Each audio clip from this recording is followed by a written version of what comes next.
Well, with me now is Jane Young, who's an independent campaigner on the issue and an informal advisor to the government. And Jane is also a recipient of the Disability Living Allowance. Jane, first of all, tell us about your own disability and the allowances you get. I have ankylosing spondylitis, which affects my ability to walk, as well as, unfortunately, my ability to breathe, because my rib cage doesn't expand as much as it should do. I currently get Disability Living Allowance, the highest rate of the care component and the higher rate of the mobility component. Under PIP, I expect to continue to get the higher rate of the mobility component, but I'm really not sure what will happen to me in relation to the other component. I'll just have to wait and see, I think. And that must be very concerning, and all part of what many people are worried about with the change to the personal independent one. People are very worried. One of the aspects that people are the most worried about is the changes to the mobility component. Last December, the government suddenly announced that the benchmark walking distance for the higher rate would be only 20 metres, after it effectively, by case law and practice, having been around 50 metres under Disability Living Allowance. And we are concerned a lot of people who have significant mobility impairments will lose out that higher rate because they've set the distance so low. They had another consultation, an extra consultation in the summer. They reported on Monday. They said that almost all, or vast majority of the respondents to the consultation were against the 20 metres, thought it was too short, but said that nonetheless they would be going ahead with the 20 metres. All right, and just to be clear, this is a test, isn't it? Can you walk 50 metres? And now they're saying instead of that being the threshold, it's can you walk 20 metres? Yes. Do you, though, agree that the system does need to be reviewed?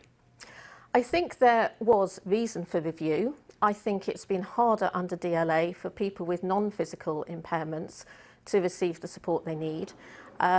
Unfortunately, the original announcement of this was made by the Chancellor in the summer of 2010, where he specified that the main reason was to cut 20% of the budget spent on the benefit. So ever since then, we've been concerned because obviously if you announce that, then there are people who are going to lose out who are quite legitimately claiming Disability Living Allowance because they needed it. Now, you're an informal advisor to the government. What do you make of the delays that we've been hearing about this weekend? Well, as Sue Marsh said in your report earlier, we're always pleased when the government says we want to take more time because we don't think we've got the process quite right yet. So that is overall probably a good message. It is causing quite a lot of confusion among people. The original process for rolling it out was confusing to start with. It's now even more confusing. And I've been at a meeting with DWP since this was announced earlier in the week, and there are significant delays at different stages of the process, and they acknowledge that. I'm sorry to interrupt, but are you getting the feeling from the Department of Work and Pensions that this is a planned postponement, as it were, that it's a calculated, or are you getting the feeling that it is chaotic, which is what the opposition MPs are saying? We are getting the feeling that it is somewhat chaotic. The rollout, the new claims process is clearly not operating in the way that DWP administrative staff intended.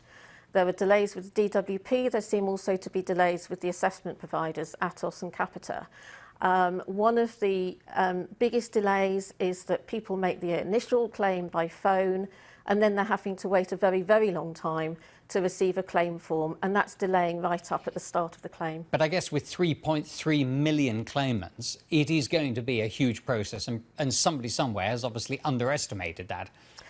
I think the problem is that disabled people's needs are complex, and it is very difficult to put in place a reliable process which includes all the necessary identity verification for security, etc., as well as meet the needs of disabled people, some of whom need quite a lot of help to claim the benefit.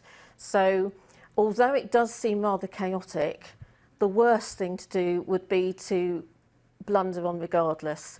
I think it's very sensible. Now it appears that things are harder than they thought, to take a bit of a pause to slow things down a bit. But I am concerned that people are getting very muddled now about when they can face the reassessment, which for some people is a significant issue because they're facing losing money, losing support, losing a mobility car, whatever. Jane Young, independent campaigner, thank you very much indeed for that. Thank you.